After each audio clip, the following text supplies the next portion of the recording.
कि जिस तरीके से देश में हालात है तो बीजेपी का विरोध होना, बीजेपी की कैंडिडेट का विरोध होना वो स्वाभाविक है। आज आपने देखा असम में विरोध हो रहे थे लेकिन मीडिया नहीं दिखा पा रही थी, आज बंगाल में विरोध हो रहे हैं और आपके जैसे जो पत्रकार बंधु हैं, जो ईमानदार है, वो लोग दिखा रहे हैं कि किस तरीके से बंगाल में आज बीजेपी के नेताओं का, बीजेपी के कैंडिडेट का विरोध हो रहा है और जनता के द्वारा उसे पीटे जा रहे हैं। लेकिन कुछ चैनल करे नहीं, वो तो टीएमसी के कार्यकर्ता हैं। 10,000 की भीड़ टीएमसी के कार्यकर्ता नहीं होते। नमस्कार, मैं प्रियंका इस वक्त दिल्ली में हूँ। मेरे साथ मुन्ना हबीब जी हैं, इनसे बातचीत करेंगे। आप सभी ने देखा कि किस तरह से वीडियो वायरल हो रही है। बंगाल में बीजेपी के तमाम नेताओं को वहाँ के लोग खदेड़ रहे हैं। टीएमसी के लोग, कार्यकर्ता तमाम एकजुट हुए हैं और लगातार उनको खदेड़ने का काम कर रहे हैं। सर, आप किस तरह से देख रहे हैं? वहाँ पे हाहाकार मच चुका है, कुछ ही दिन बचा है वोटिंग को लेके। देखिए, जो ये भविष्यवाणी हमारे राष्ट्रीय नेता श्री राहुल गांधी जी ने 6 महीने पहले की थी कि जिस तरीके से देश में हालात है तो बीजेपी का विरोध होना, बीजेपी की कैंडिडेट का विरोध होना वो स्वाभाविक है। आज आपने देखा असम में विरोध हो रहे थे लेकिन मीडिया नहीं दिखा पा रही थी, आज बंगाल में विरोध हो रहे हैं और आपके जैसे जो पत्रकार बंधु हैं, जो ईमानदार है, वो लोग दिखा रहे हैं कि किस तरीके से बंगाल में आज बीजेपी के नेताओं का, बीजेपी के कैंडिडेट का विरोध हो रहा है और जनता के द्वारा उसे पीटे जा रहे हैं। लेकिन कुछ चैनल करे नहीं, वो तो टीएमसी के कार्यकर्ता हैं। 10,000 की भीड़ टीएमसी के कार्यकर्ता नहीं होते। टीएमसी के कार्यकर्ता कहाँ होते हैं? टीएमसी के कार्यकर्ता बूथ पे होते हैं। बूथ पे 10 लोग, 5 लोग, 6 लोग होते हैं जो टेबल संभालते हैं। 10,000 की जो भीड़ आ रही है तो टीएमसी के कार्यकर्ता नहीं है, वो जनता का गुस्सा है, जिस जनता को लगातार आपने 5 वर्षों तक धोखे में रखा। और वहाँ पे जिस तरीके से लोगों को कहा गया कि मैं पूरे देश में, केंद्र में आपकी सरकार है, आपने कहा पूरे देश में मैं खुशहाली लाऊंगा। आज बंगाल की जनता वहाँ पे देख रही कि उसके मुख्यमंत्री ममता बनर्जी अच्छे काम कर रहे हैं, विकास की बात कर रही है, वहाँ पे महिलाओं की बात कर रही है, महिलाओं की सुरक्षा की बात कर रही है, वहाँ पे जवान की बात कर रही है, व्यापारियों की बात कर रही है। वो कह रही है कि मैं बंगाल की बेटी हूँ, बंगाल को मैं अपने लहू से सींचूंगी। यहाँ कोई भी गुजराती आकर के चाहे कि मैं मुख्यमंत्री बन जाऊं, बंगाल को चलाऊं, ये असंभव है। बंगाल को बंगाल के लोग ही चला सकते हैं। लेकिन सर, बंगाल में लोकतंत्र खत्म होता नजर आ रहा है। जिस तरह से बीजेपी के जो हैं उनको लेके तमाम उनके कार पे हमला किया जा रहा है, बीजेपी के नेताओं के, और वो लगातार सुरक्षा के घेरे में है, लेकिन फिर भी जनता उन पर झूठ पड़ रही है एकदम से। आपको बंगाल में लोकतंत्र खत्म होता दिख रहा है और मणिपुर 4 साल से जल रहा है, वहाँ आपको लग रहा है कि लोकतंत्र बचा हुआ है। मणिपुर में फिर से दोबारा 10 दिन से दंगे वहाँ शुरू हो रहे हैं। वहाँ पे महिलाओं को नंगा करके घुमाया जा रहा है, बेटियों को वहाँ जलाया जा रहा है। तो वहाँ पे लोकतंत्र बचा हुआ है या लोकतंत्र वहाँ जिंदा है, या वो हमारे देश का हिस्सा है ही नहीं?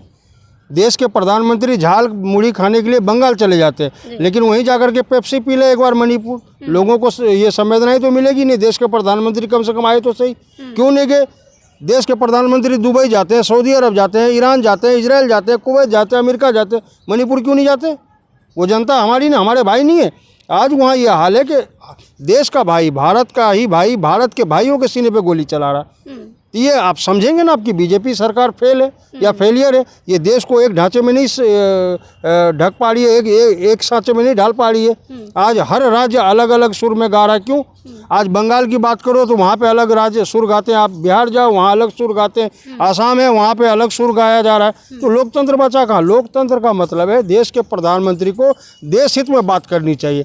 आज लगभग 14 करोड़ युवा देश छोड़ करके, ये हर राज्य छोड़ करके अपने अपने गांव चले गए। क्यों? वहाँ सिलेंडर नहीं मिल रहा। वहीं पे देश के प्रधानमंत्री फ्री में सिलेंडर बांटने की बात कर रहे हैं। यहाँ पे आपको रोजगार नहीं दिया जा रहा। साल के 2 करोड़ नौकरियों की बात हुई, आप वहाँ पे भाषण में कह रहे हो मैं 1 लाख नौकरियाँ साल के दूंगा। कहाँ से दोगे? जब 12 साल से आप सरकार है, 12 लाख आपने नौकरियाँ नहीं दी, आप वहाँ पे लाख नौकरी देने की बात कर रहे हो। प्रधानमंत्री कह रहे हैं झाल मुड़ी खाइए। मैंने लोगों को झाल लग रही है बंगाल में विपक्ष को।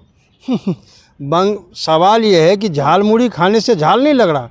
विपक्ष को झाल कब लग रहा है? कि जब मणिपुर में बेटियों को जलाया जा रहा है और वहाँ पे आप बेटियों की अस्मिता की बात कर रहे हो, बंगाल में आप बहन बेटियों की सुरक्षा की बात कर रहे हो, आप वहाँ पे मजदूरी की बात कर रहे हो, वहाँ पे नौकरी की बात कर रहे हो, गैस सिलेंडर देने की बात कर रहे हो, और पूरे देश में आज हाहाकार मचा हुआ है। किसी को टाइम पे आप भी घरेलू महिला हो, आप पत्रकार हो, लेकिन घर में जाके तो आप घर के काम देखते हो। आप बताओ, आपके सिलेंडर बुक हो रहे क्या? सर, जनता तो खुश है। आप सरकार की दलाली छोड़िए। कौन सा जनता खुश है? मैं जनता नहीं हूँ। मैं जनता नहीं हूँ, मुझे सिलेंडर की जरूरत नहीं है। जो मेन स्ट्रीम मीडिया वो तो लगातार दिखा रही है ना कि जनता खुश है। मैं यही तो कह रहा हूँ, चौधरी चरण सिंह ने कहा था कि जब मैं सरकार का विरोध करना छोड़ दूँ समझ जाना कि मैं बिक चुका हूँ। आज सारे मीडिया टॉप 10 जो भी लेवल के मीडिया बिके हुए, सच कहाँ दिखा रहा है? सच दिखाए देश में 2 दिन में आग लग जाएगा। इतनी तरह हम 14 करोड़ जो युवा गए ट्रेन में, उसको जगह नहीं मिल रही। देश के प्रधानमंत्री ने क्या कहा? हवाई चप्पल पहनने वाले को मैं हवाई जहाज पे बिठाऊंगा। क्या वो हवाई जहाज पे बैठ गए? वो आज तो ट्रेन का किराया हवाई जहाज के बराबर कर दिया आपने। किसी भी ट्रेन की बात नहीं, पहली बात तो आपको टिकट नहीं मिलती। अरे जब इतने सवारी हैं, हर राज्य के लोग जा रहे हैं, आप ट्रेन को बढ़ाओ ना, आप ट्रेन की सुविधा को बढ़ाओ। सर वहीं बंगाल में हुमायूं कबीर जो है धरने पे बैठ गए हैं। नहीं, हुमायूं कबीर है कौन? पर्दाफाश तो हो गया, वीडियो रिलीज आ तो गई। जो 1000 करोड़ पे डील पे अमित शाह ने जिसे कहा था कि आप बाबरी मस्जिद बनाइए और हिंदू मुस्लिम के दंगे करवाइए, क्योंकि बंगाल में हमें बीजेपी की सरकार चाहिए। ये दंगाल से उपजी हुई पार्टी तो दंगे की बात करेंगी। गुजरात में क्या हुआ? देश के प्रधानमंत्री नरेंद्र मोदी कैसे बन गए? गुजरात में दंगा करवाया, विश्व में इसके नाम हो गए, ये दंगाई पार्टी है। यहाँ के जो कुछ लोग थे वो सोचे जब नरेंद्र मोदी आएंगे तो अब्दुल की चूड़ी टाइट होगी। अब पता लगा सरकार की चूड़ी टाइट हो रही है। अब्दुल सही है, अब्दुल अपने काम पे लगा है। कोई अब्दुल अपना पंचर बना रहा है, कोई होटल खोल रहा है, कोई डाई में काट रहा है, कोई सरकारी नौकरी में। अब्दुल बिल्कुल अपने जगह है। जो 80% लोग हैं वो परेशान है। आज 13 करोड़ लगभग युवा हैं जिसकी शादी नहीं हो रही है। शादी क्यों होगी? उसके बाप सर्विस में, बेटा उसका बेरोजगार बैठा है। कोई भी बेटी अपना बेरोजगार दामाद नहीं ढूंढेगा। और यही कारण है कि देश में अब्दुल टाइट नहीं हुआ, देश में अंधभक्त टाइट हुए जिनके बच्चे खुद बेरोजगार है और वो कलेजे पे पत्थर रखेगा, नहीं मोदी जी है तो मुमकिन है। कुछ दिन और रुक जाइए, थोड़ा सा समय बचा है, बस 2-3 महीने की बात है।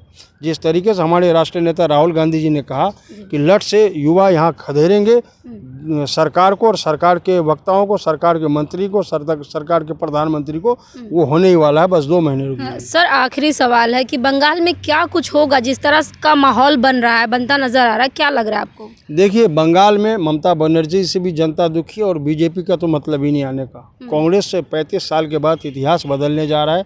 वहाँ पे अधीर रंजन चौधरी जी ने कहा कि जितनी भी सीट है सभी सीटों पे कांग्रेस पार्टी जीत रही है और कांग्रेस पार्टी की सरकार बंगाल में बनेगी। मैं ऑन रिकॉर्ड कह रहा हूँ। और उससे पहले, सबसे पहले जो वोटिंग होगी, गिनती शुरू होगी, तो आप देखेंगे कि आसाम में फुल बहुमत से कांग्रेस की सरकार बन रही है और हेमंत बिस्वा शर्मा को जेल जाना तय है।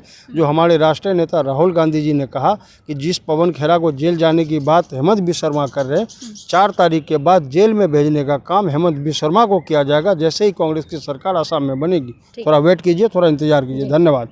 तो देखिए, सर का कहना है कि बंगाल में अब जो है कांग्रेस की सरकार बनने जा रही है, ना कि बीजेपी, ना टीएमसी। अब नई पारी, नई सरकार बनने जा रही है। आपको क्या लगता है? कमेंट बॉक्स में हमें अपनी प्रतिक्रिया जरूर दीजिएगा। धन्यवाद।